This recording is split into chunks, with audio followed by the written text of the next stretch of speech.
E agora um mensalão. Em 2 dias, o ex-ministro José Dirceu arrecadou mais de R$220 mil numa campanha para cobrir a multa de R$971 mil que ele foi condenado a pagar no julgamento. O ministro do Supremo Tribunal Federal, Gilmar Mendes, enviou carta a Eduardo Suplicy. O senador petista cobrava explicações sobre suspeitas levantadas por Gilmar Mendes quanto a doações desse gênero para condenados do partido.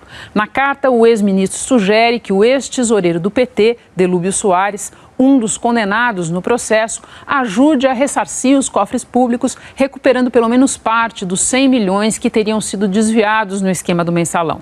Mendes diz ainda que a falta de transparência na arrecadação desses valores ridiculariza o cumprimento das penas. Além de Dirceu, o próprio Delúbio e o ex-presidente do PT, José Genuíno, fizeram campanhas para pagar suas multas. E agora a gente volta a conversar com o Camarote, que revelou em primeira mão essa carta de Gilmar Mendes para Eduardo Suplicy.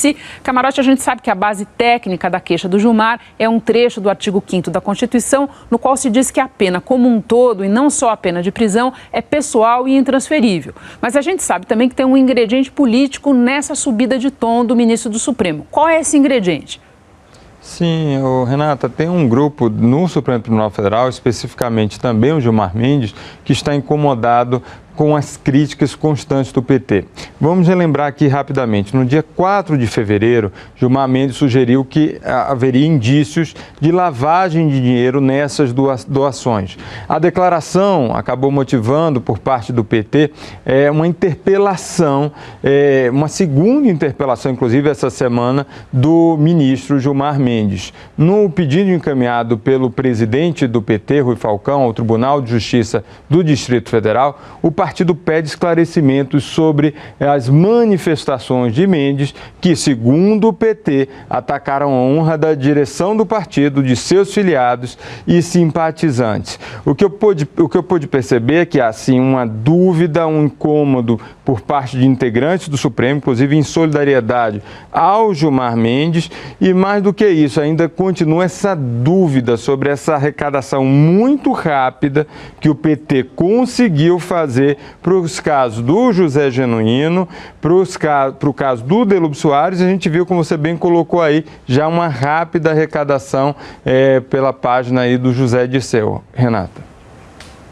Obrigada, Camarote. E ainda sobre o mensalão, a polícia italiana indiciou o ex-diretor do Banco do Brasil, Henrique Pisolato, pelos crimes de falso testemunho e falsidade ideológica. Condenado aqui no Brasil, ele fugiu e só foi preso há 10 dias em Maranello, na Itália.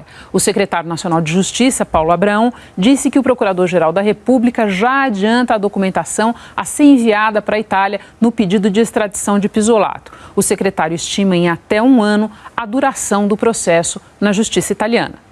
Nesse momento, o processo de extradição está nas mãos da Procuradoria-Geral da República, que deve ser instruído com a sentença condenatória, com outros documentos que comprovem as circunstâncias de condenação e que também revelem as situações especiais do caso, como quando ele adquiriu a cidadania italiana, né, por que esse caso foi julgado sob competência direta da Corte Constitucional e não passou por instâncias inferiores. Essas informações que a Itália necessariamente nos perguntaria, mas nós vamos nos adiantar e, na medida em que nós recebermos esse processo, nós o encaminharemos diretamente para a autoridade central italiana.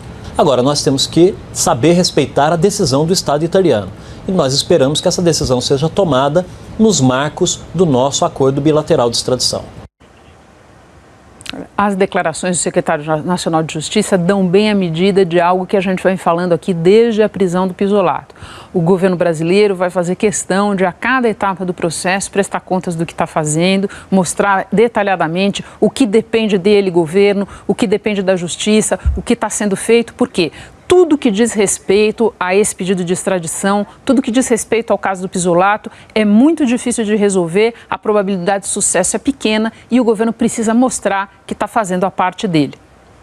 O Ministério Público Federal informou que Marcos Valério e o ex-advogado dele, Rogério Tolentino, foram condenados pela Justiça Federal em Minas no processo que apura a suspeita de um esquema de corrupção no Estado ocorrido em 1998 e conhecido como Mensalão do PSDB mineiro.